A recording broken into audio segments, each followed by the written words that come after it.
John Ekpo sudah belajar berburu sejak masa remaja. Kalau membawa daging pulang, keluarga akan senang. Kalau tidak bawa apa-apa, keluarga tidak senang. Ini sudah tradisi. Kami tidak bisa makan dengan piring kosong. Hari ini, keluarganya makan daging binatang. Spesies terancam seperti monyet atau hewan sejenis landak di Kamerun tidak boleh diburu. Pemburu liar yang tertangkap bisa masuk penjara. Inilah para penjaga Taman Nasional Korup di barat daya Kamerun.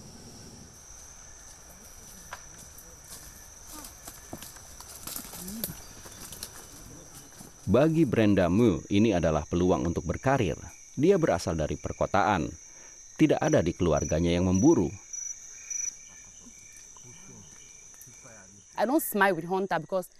Saya tidak ramah terhadap pemburu. Mereka merusak hutan. Saya juga bisa tegas sebagai perempuan. Apa mereka tidak tahu ada larangan berburu?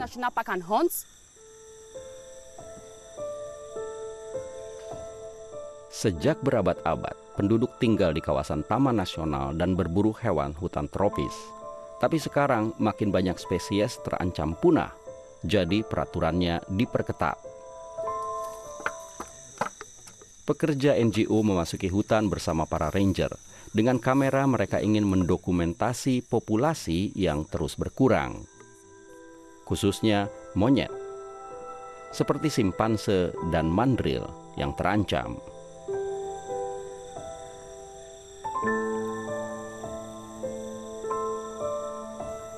Sebagian besar hasil buruan disantap sendiri oleh warga, sisanya dijual.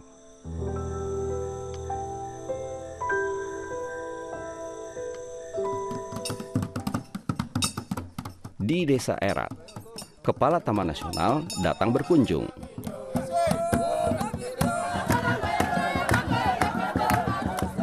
Dua tahun lalu sambutan warga tidak seramah ini. Tapi sekarang warga desa dan penjaga Taman Nasional bekerja sama.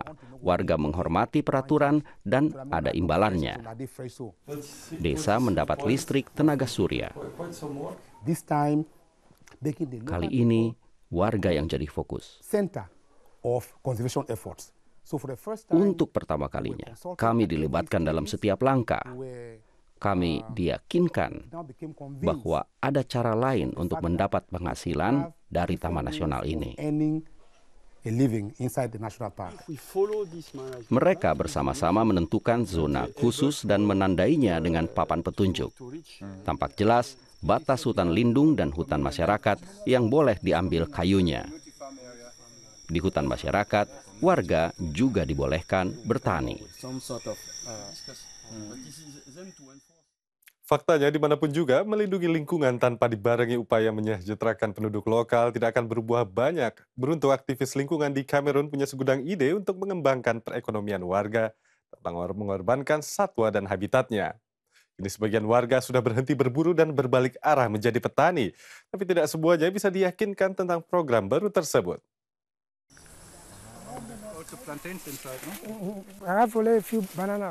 John Ekpo, yang berusia hampir 60 tahun, dulunya pemburu.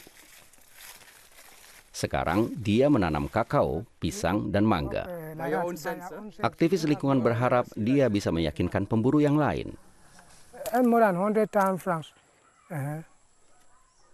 Saya dapat hampir 100.000 francs per tahun dari kakao.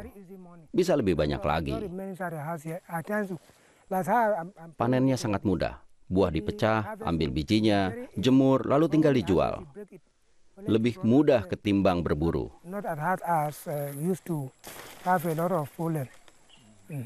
Pemburu harus berhari-hari berada dalam hutan, pekerjaan yang berbahaya. Tapi mengapa pemburu lain tidak mau berkebun? Kalau saya butuh uang cepat, semua akan saya lakukan. Pohon kakao perlu waktu lama untuk tumbuh. Sampai pohon ini berbuah perlu waktu 4 tahun. Tapi masih bisa menanam buah-buahan untuk penghasilan sementara.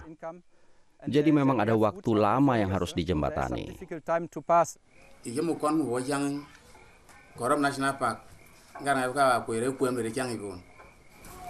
Di balai desa, kepala desa meresmikan larangan berburu. Semua kepala keluarga setuju. 10 pria menyerahkan senjata mereka kepada para aktivis lingkungan.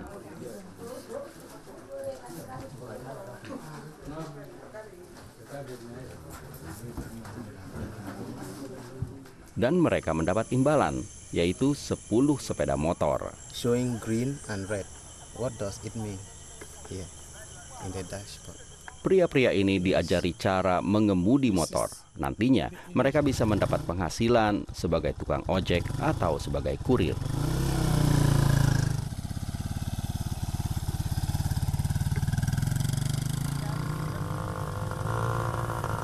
Sejak setahun ada jalan kecil yang melintasi hutan.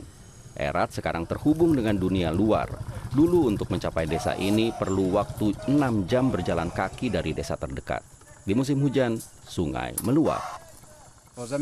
Penting untuk punya akses ke pasar dan layanan lainnya.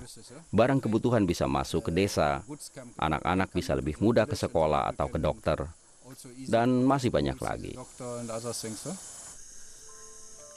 John Ekpo berharap jalan itu tetap berupa jalan kecil, supaya tidak ada pencuri kayu yang datang. Hutan tropis seperti sahabat bagi saya. Kalau hutan ini habis, saya juga merasa ikut mati.